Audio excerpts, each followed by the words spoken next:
life, I just can't change. This is the way I am. Dr. Harold Griswold, a psychologist and author of Direct Decision Therapy, said something. He says, when someone says, I can't change, some part of them wants to change, but the payoffs for his present behavior are greater than the payoffs for a changed behavior, or his fear of change is too great. Ladies and gentlemen, it takes courage to live your dreams. It takes courage to manifest your greatness. It takes courage to decide to live, to decide to bring out all of your talents and abilities, to decide to stretch out, to decide to take a chance. It takes courage to be happy, just to be you. I saw a friend who I hadn't seen for a long time. Her whole personality has changed.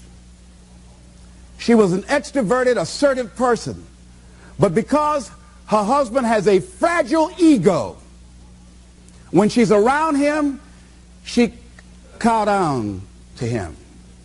She plays to him. She's very silent. She doesn't express herself, her feelings. And there are many things she wants to do, but before she even makes a decision of what she wants to do, she checks. How will he handle this? How will he see this? Will this be disruptive in our relationship?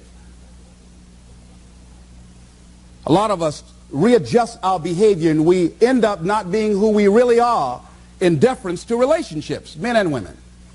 Looking at the word courage, Webster says the attitude of facing and dealing with anything recognized as dangerous, difficult, or painful instead of withdrawing from it. As you begin to look at where you want to go and take personal inventory, it's going to be very uncomfortable. That's why most people don't do it. It's very painful to admit your shortcomings, to admit your weaknesses. It's very painful to do that. It's much easier to withdraw from that and just ignore it. He goes on to say the courage of one's convictions, the courage to do what one thinks is right. As you begin to look at yourself and look at where you want to go with your life, it's very important for you to ask yourself a question as you look at various areas of your life. Is what you are doing right now, is it giving you what you want?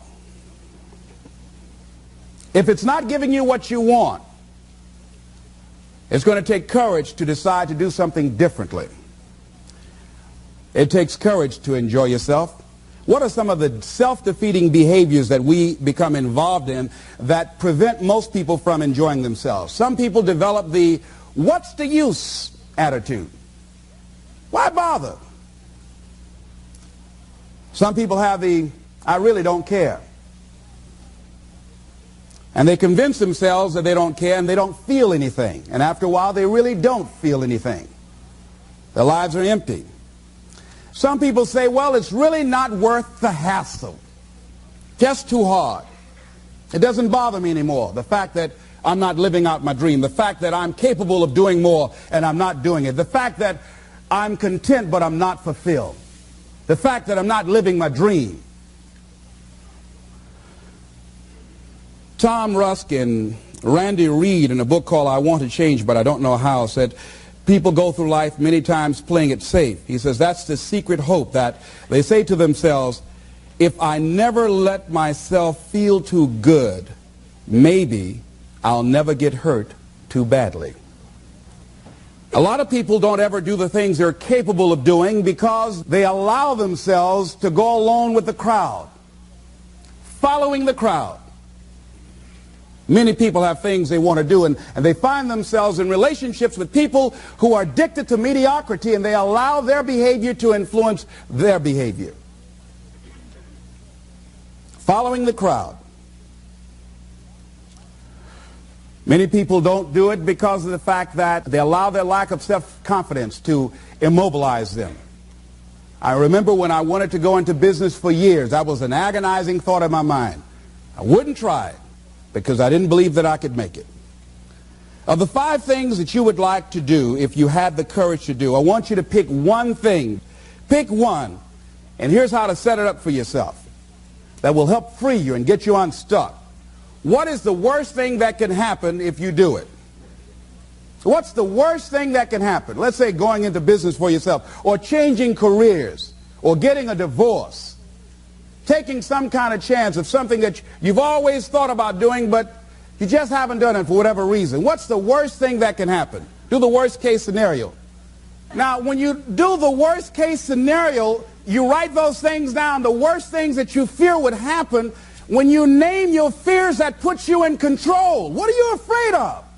Name it, write it out so you can look at it. Confront that fear. What is it? I'm afraid that things might work out. What else, Les? Well, I've never been in business, okay? What else, Les? Well, I don't have all the help I need, okay? Good. What else, Les? Well, I don't have enough money, all right? Good. What else, Les? Well, I don't have a college degree. What else? I'm not as good as those other guys that I've seen up there speaking, okay? What else? Well, that's all I can think of right now, okay? Good. Now, that takes you to the next step. What are the benefits? What are the benefits of your acting courageously, taking life on? Well, part of what happened was that I felt better within myself, and I had a strong sense of self-respect. Going into business for myself, I made a lot of mistakes. Sometimes I was down on myself. I felt stupid. I felt dumb because people who were in business said, why would you do something like that? Well, I didn't know. Boy, were you really dumb. And I used to chime in with them. Yes, I guess I was. I didn't know any better. But the other thing is, I had to say to myself, but I did it. I did, even if I made a flop of it, I did it. I took the chance. I took the leap. What are the benefits of your acting courageously? Whatever it is that you've identified. Write the benefits down. And then focus on them. Focus on the benefits. Not on the liabilities. Not on your fears. Focus on the benefits. That which you hold in consciousness tends to manifest itself. Think about how good you feel. Think about the level of increased self-respect, the sense of self-worth that you'll feel. How good you'll feel getting up in the morning, looking yourself in the mirror because you're taking life on. The other thing is acknowledge your fears and then go into action. This book is called Feel the Fear and Do It Anyway. That's it. See, I believe anybody who's ever done anything, who's ever taken a chance, doesn't mean that they're not afraid. Courageous does not mean being the absence of fear. I think that being courageous is willing to do it because that's what you feel and you're going to do it anyhow, regardless. You're not going to be immobilized by your fears or your doubts. You admit, okay, I'm scared to death. Now, okay, what is it that I must choose to do? Go ahead and experience that fear, but don't let that fear immobilize you. In what you've done with your life thus far, is it giving you what you want? Is it giving you what you want? When you look toward the future, when you look at all that's going on out here, is there some place within yourself you say, hey, I know I need to be out there in that arena. I know I can do more than what I've been doing. I know there's some great music that I have within me that I haven't brought out here yet. Is that something that you begin to look at within yourself?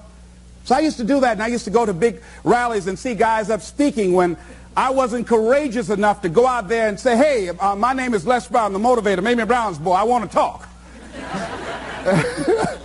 I would never do that. I'd just be back there looking at them and wanting to get their autograph and would say, can I meet you, Mr. Wakely, or can I meet Mr. Zig Ziglar? Please tell him, who are you? Oh, Les Brown. Because I felt within myself I was a nobody. So who am I to go talk to these guys and go get their autographs? I like to do what you do.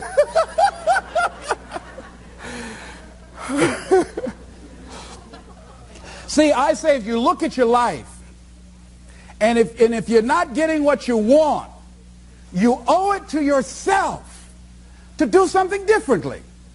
If you're on a job, 85% they say of Americans go to jobs that they're unhappy.